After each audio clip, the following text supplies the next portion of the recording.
Part first EFM paper first business economics third unit देख रहे थे। इसमें हम तीनों नियम पढ़ चुके हैं, उत्पत्ति वृद्धि नियम, उत्पत्ति समता नियम और उत्पत्ति ह्रास नियम। प्रोडक्शन फंक्शंस हम पढ़ रहे हैं। इसमें जो तीन अवस्थाएं अपन ने उत्पत्ति ह्रास नियम में देखी, प्रथम अवस्था, द्वितीय अवस्था, तृतीय अवस्था, इन तीनों अवस्थाओं में से कौन सी अवस्था श्रेष्ठ है, उसके लिए हमें ये देखना होगा कि तीनों अवस्थाओं में से कौन सी अवस्था हमारी श्रेष्ठ मानी जाए। तो कुछ बिंदुओं के आधार पर हम देख सकते हैं। पहला है अविवेकपूर्ण उत्पादन की अवस्था।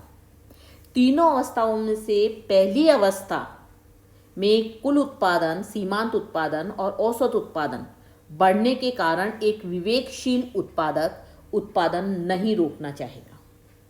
दूसरी कंडीशन में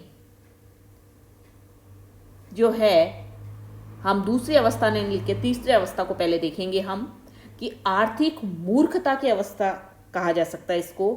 तृतीय अवस्था में सीमांत उत्पादन ऋणात्मक होने के कारण एक उत्पादक अतिरिक्त साधनों को नियोजित नहीं करेगा। अब बची कौन सी अवस्था हमारे पास में? दूसरी अवस्था, जिसको हम कहते हैं आर्थिक उत्पादन की अवस्था, यानी सबसे श्रेष्ठ अवस्था हम उसको कह सकते हैं। तो द्वितीय अवस्था में एक विवेकशील उत्पादक जिसका उद्देश्य लाभों को अधिकतम करना होता है, उत्पत्ति के साधनों का श्रेष्ठतम या अनुकूलतम प्रयोग करके उत्पादन करना चाहेगा। उत्पत्ति ह्रास नियम की इन अवस्थाओं को हम एक रेखा चित्र के माध्यम से भी समझ सकते हैं। उसमें तीनों अवस्थाएं हम दर्शाएंगे। सामने आप देखिए कि इसमें तीनों अवस्थाएं हैं, फर्स्ट स्टेज, सेकंड स्टेज और थर्ड स्टेज। इसमें ओ एक्स एक्सिस पे हमने ओ वाई एक्सिस पे हमने उत्पादित इकाइयां मात्रा ली है और ओ एक्स एक्सिस पे हमने श्रम और पूंजी की इकाइयां ली है। बिंदु F के पहले तक कुल उत्पादन तीव्र गति से बढ़ता है क्योंकि सीमांत उत्पादन तेजी से बढ़ता है। यह हमने सारणी में देखा ही था। O से F तक कुल उत्पादन रेखा OX अक्ष के प्रति उन्नतोदर कॉन्वेक्स है। इस बिंदु के बाद से कुल उत्पादन घटती हुई दर से बढ़ता है और इस बिंदु की बाद से कुल उत्पादन रेखा OX अक्ष के प्रति कॉनकेव हो जाती है। उत्पादक OM से कम और ON से अधिक श्रमिकों को नहीं लगाएगा, इसलिए बिंदु M और N दो सीमा की स्थितियों को बताता है। बिंदु A पर MP अधिकतम हो जाता है, इसके बाद में घटने लगता है, इसलिए इसे सीमांत उत्पादन का अधिकतम बिंदु भी कहते हैं।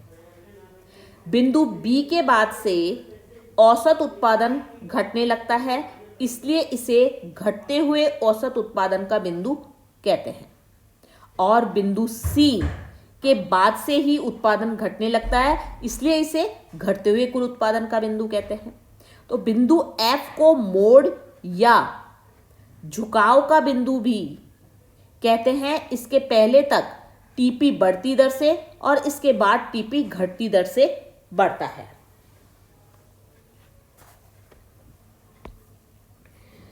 उत्पत्ति ह्रास नियम और लागत, इसको भी हम समझ सकते हैं। उत्पत्ति ह्रास नियम को लागत की दृष्टि से देखा जाए तो इसे हम परिवर्तनशील लागत का नियम या लागत वृद्धि नियम कहते हैं। दूसरे शब्दों में हम ये कह सकते हैं कि उत्पत्ति ह्रास नियम और लागत में जो संबंध पाया जाता है उसमें भी हम सीमांत लागत और औसत लागत के आधार पर हम इसको समझ सकते हैं।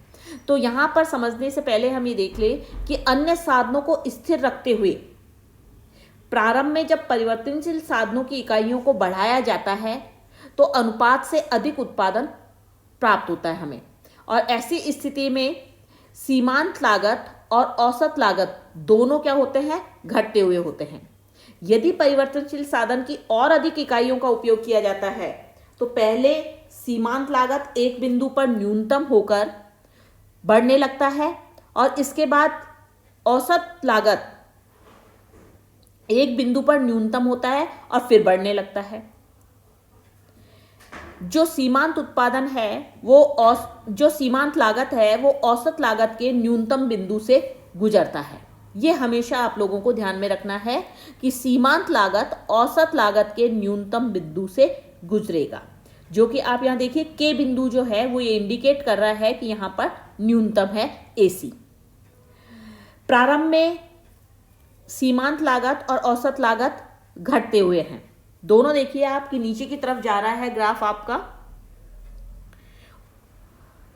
के बिंदु पर औसत लागत न्यूनतम हो जाता है और इसके बाद वो बढ़ता है, और के बिंदु के बाद औसत लागत और सीमांत लागत दोनों बढ़ने लगते हैं और इस बिंदु के बाद से लागत वृद्धि नियम लागू हो जाता है। अब ये जो नियम लागू होते हैं इसकी कुछ मान्यताएं हैं। पहली मान्यता है उत्पत्ति ह्रास नियम जो है उसमें कि उत्पत्ति के साधनों के मिलने के अनुपात में जैसा चाहे वैसा परिवर्तन किया जा सकता है। इस नियम में एक साधन को स्थिर मानकर अन्य साधनों को परिवर्तनशील माना गया है, या अन्य साधन स्थिर हो और एक साधन परिवर्तनशील हो। परिवर्तनशील साधन की सभी इकाइयों में एक रूपता होनी चाहिए। यह नियम तभी लागू होगा जब परिवर्तनशील साधन की पर्याप्त मात्रा का उपयोग हो चुका हो। इसके अंतर्गत संगठन, साहस, उत्पादन के तरीकों और प्रौद्योगिकी इत्यादि में कोई परिवर्तन नहीं होता है, अन्यथा उत्पत्ति ह्रास प्रवृत्ति भविष्य के लिए स्थगित हो जाती है। इस नियम का संबंध वस्तुओं की भौतिक मात्रा से होता है, ना कि वस्तुओं के मूल्य से। लागत की दृष्टि से देखें तो लागत वृद्धि नियम तब लागू होगा जब परिवर्तनशील साधनों या साधन की कीमत और उत्पादित वस्तुओं की कीमत दी हुई हो। उत्पत्ति के साधन सीमित और दुर्लभ होते हैं। नेक्स्ट है उत्पत्ति ह्रास नियम के क्रियाशील होने के कारण या दशाएं, यानी उत्पत्ति ह्रास नियम क्यों क्रियाशील होता है और इसकी क्या दशाएं हैं। तो पहला है एक या एक से अधिक साधनों का स्थिर होना। यदि अन्य साधनों को स्थिर रखा जाए और एक साधन को बढ़ाया जाए तो परिवर्तनशील साधन को स्थिर साधनों की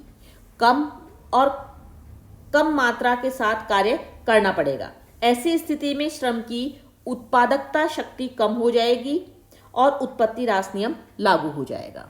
दूसरा है साधनों की अविभाज्यता। उत्पत्ति के अधिकांश साधन क्या बताए गए हैं, अविभाज्य, जिनको कि विभाजित नहीं किया जा सकता है।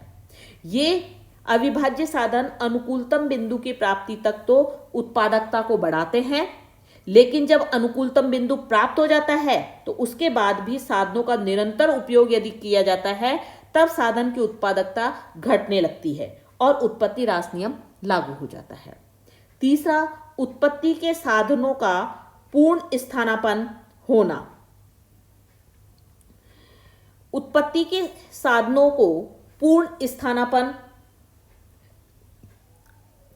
श्रीमती जॉन रॉबिन्सन के अनुसार उत्पादन प्रक्रिया में एक साधन को दूसरे साधन के स्थान पर केवल एक सीमा तक ही प्रतिस्थापित किया जा सकता है। उनके अनुसार उत्पत्ति के विभिन्न साधन परस्पर अपूर्ण स्थानापन्न होते हैं, पूर्ण स्थानापन्न नहीं होते हैं, जिसके कारण सीमित साधन की कमी को किसी अन्य साधन से पूरा नहीं किया जा सकता। इसलिए यह कहा जाता है कि साधनों की स्थानापन्नता की लोच अनंत नहीं होती, जिसके कारण असमान प्रतिफल उत्पन्न होता है। साधनों की सीमितता। उत्पत्ति के साधनों की पूर्ति समान रूप से सीमित या बेलोचदार होती है। यदि किसी उत्पत्ति के साधन की पूर्ति को अधिक नहीं बढ़ाया जाता है तो उत्पादक को उस साधन की सीमित मात्रा से ही कार्य चलाना पड़ता है और उत्पत्ति ह्रास नियम क्रियाशील हो जाता है। अनुकूलतम आकार के बाद जाने पर अल्पकाल में यदि कोई फर्म अपनी क्षमता से अधिक उत्पादन करती है तो ये नियम लागू होने लग जाता है। अल्पकाल में फर्म का औसत लागत वक्र यू आकार का होता है और उसका न्यूनतम बिंदु न्यूनतम लागत का सूचक होता है। यदि कोई फर्म इस बिंदु के दाहिनी तरफ उत्पादन करती है तो प्रति इकाई उत्पादन लागत बढ़ने लगती है और उत्पत्ति ह्रास नियम लागू होने लगता है। उत्पत्ति ह्रास नियम का महत्व अर्थशास्त्र का एक आधारभूत नियम कहा जा सकता है इसको, क्योंकि ये नियम केवल कृषि पर ही लागू नहीं होता बल्कि खनन, मछली पालन, उद्योग और मकान निर्माण आदि सभी उत्पादन क्षेत्रों पर लागू होता है। माल्थस के जनसंख्या सिद्धांत का आधार भी इसके बताया जाता है। माल्थस का जनसंख्या सिद्धांत ये बताता है कि जनसंख्या खाद्यान्नों की अपेक्षा अधिक तीव्र गति से बढ़ती है, तो खाद्यान्नों के धीमी गति से बढ़ने का कारण खाद्यान्नों के उत्पादन पर उत्पत्ति ह्रास नियम का लागू होना बताया जाता है। रिकार्डो के लगान सिद्धांत का आधार भी इसे ही बताया गया है। गहन खेती में जब भूमि के एक दिए हुए टुकड़े पर हम श्रम और पूंजी की बहुत ज्यादा इकाइयों का प्रयोग करते हैं तो पहले की इकाइयों की अपेक्षा बाद की इकाइयों की उत्पत्ति क्या होती है, घटती जाती है, क्योंकि उत्पत्ति ह्रास नियम लागू हो जाता है। इसी प्रकार से जब विस्तृत खेती में जो बचत श्रेष्ठ भूमियों को निम्न कोटि की भूमियों के ऊपर प्राप्त होती है उसे रिकार्डो का लगान कहा जाता है। लेकिन निम्न कोटि की भूमियों को जोत में लगाने का कारण इस नियम की क्रियाशीलता है। जनसंख्या का प्रवास, हम जानते हैं कि कई कारण ऐसे हैं जिनसे व्यक्ति एक स्थान से दूसरे स्थान और एक देश से दूसरे देश आता जाता रहता है। इसे जनसंख्या का प्रवास कहते हैं। इस कारण से भी ये नियम महत्वपूर्ण है। भूमि पर जनसंख्या का दबाव बढ़ता है और दूसरी ओर कृषि उत्पादन में उत्पत्ति ह्रास नियम लागू होता है तो जनसंख्या के प्रवास की प्रवृत्ति बढ़ती है। सीमांत उत्पादकता सिद्धांत का आधार, उत्पत्ति ह्रास नियम के अंतर्गत उत्पत्ति के साधनों को उनकी सीमांत उत्पादकता के अनुसार पुरस्कार दिया जाता है। इसलिए इस नियम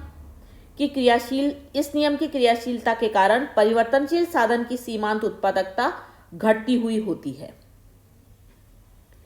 लोगों के जीवन स्तर का माप, किसी भी देश या क्षेत्र में लोगों का जीवन स्तर इस नियम द्वारा प्रभावित होता है। किसी देश में यदि जनसंख्या अन्य साधनों की अपेक्षा तीव्र गति से बढ़ती है तो उत्पत्ति ह्रास नियम लागू होता है, जिसके कारण लोगों का जीवन स्तर नीचे आता है। और इसके विपरीत यदि पूंजी और प्रौद्योगिकी जनसंख्या की अपेक्षा तेज गति से बढ़ते हैं तो भी ये नियम लागू होगा और जीवन स्तर ऊंचा होगा। आविष्कार और खोजों के लिए प्रोत्साहन, उत्पत्ति ह्रास नियम की क्रियाशीलता को स्थगित करने के लिए बहुत से अनुसंधान, खोज और आविष्कार करने की प्रेरणा मिलती है। इसलिए आज भी मनुष्य नई खोजों के लिए प्रयत्नशील है ताकि स्थगित करने की प्रवृत्ति को लंबे समय तक चालू रखा जा सके। उत्पत्ति के प्रतिस्थापन सिद्धांत का आधार, उत्पत्ति ह्रास नियम से उत्पत्ति के प्रतिस्थापन सिद्धांत को भी प्रेरणा मिलती है। इसका यह कारण बताया गया है कि प्रत्येक उत्पादक उत्पत्ति के साधनों की सीमांत उत्पत्ति घटने के कारण ही ऐसे बिंदु पर उनका संयोग बैठाता है जहां सभी साधनों की सीमांत उत्पत्ति और मूल्य का अनुपात बराबर हो। नेक्स्ट टॉपिक है नियम की क्रियाशीलता का स्थगन। उत्पत्ति ह्रास नियम की क्रियाशीलता को क्या स्थगित किया जा सकता है? इसके उत्तर में हम यह कह सकते हैं कि इस नियम की क्रियाशीलता को कुछ समय के लिए स्थगित किया जा सकता है। कृषि क्षेत्र में वैज्ञानिक आविष्कारों के प्रयोग, वैज्ञानिक तकनीकी सुधार, कृषि कला में सुधार, यातायात और संदेश वाहन के साधनों में विकास, उन्नत बीज, अच्छी खाद, इनसे भविष्य के लिए स्थगित किया जा सकता है। उद्योग में भी नए आविष्कारों के प्रयोग और उत्पादन की नई विधियों की खोज को स्थगित किया जा सकता है। लेकिन इसका अर्थ ये नहीं लगाना चाहिए कि उत्पत्ति ह्रास नियम के क्रियान्वयन को टाला जा सकता है। कुछ समय के लिए हम इसको स्थगित रख सकते हैं, लेकिन उसे पूर्णतया समाप्त नहीं किया जा सकता।